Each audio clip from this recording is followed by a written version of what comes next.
They are a little bit hungry at the moment, which is absolutely fine. Now, you're probably thinking that they are absolutely tiny. You are correct. Well done. Very observational. They are in fact the second smallest primate found anywhere in the world. They are found all the way down in Brazil, which is why you wouldn't really see them in your backyards over here in Australia, unfortunately.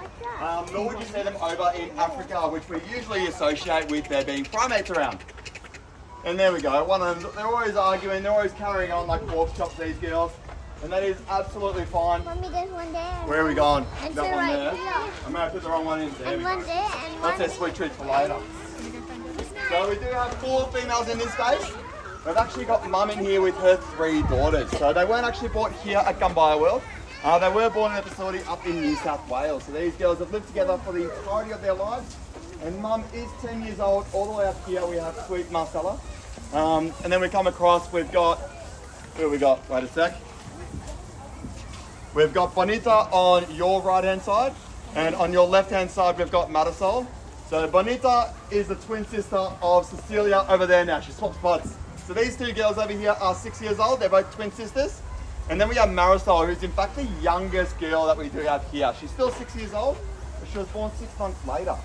Hands up if we've got any people in the audience who are actually the youngest in their family. A couple of privileged people I see. That's all right.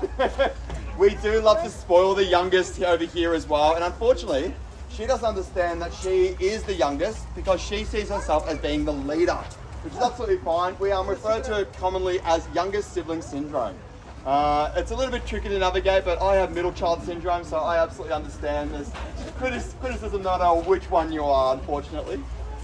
These girls, what I am giving them right now, however, this is what we commonly refer to as marmoset cake. So it's made up basically of apple, carrot, orange, and then we mix it and blend it all together with their pellets, which are made especially for these monkeys as well. So I'm placing it up nice and high for them. And as you can see, it's usually one of their favourite treats to get throughout the day. And because these girls are arboreal, it means that they spend all their lives way up high in the treetops. So when they're up nice and high, they're not actually around any predators that can get access to them, which is why we're always moving all of these furniture items around every single day. So it becomes a little bit of a taxing thing, but that's because these girls have a really short attention span. So it means that if we're not giving them a lot of things to keep their minds occupied, face becomes part of the menu. So we're always very cautious to make sure that we are giving them lots of things to keep them entertained, which is why enrichment is a really important part of their daily process as well.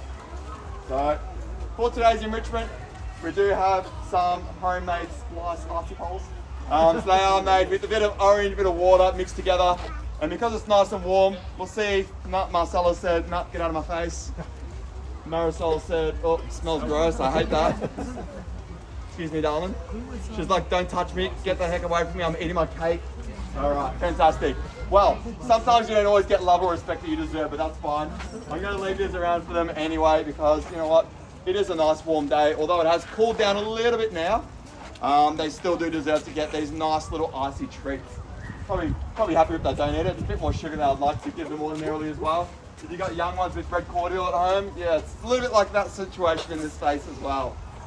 But unfortunately, I do need to keep moving with my day, which means I've got to go through and do a bit of a cleanup in this area. But if you guys do want to know anything more about them or ask anything about these common marmoset monkeys, I'm more than happy to answer any questions as I'm going about my cleaning. But now that the sun's out, I don't want you guys getting sunburnt and blaming me for it. But thank you guys so much for coming across to watch our marmoset feed time. And enjoy the rest of your day. Thank you guys.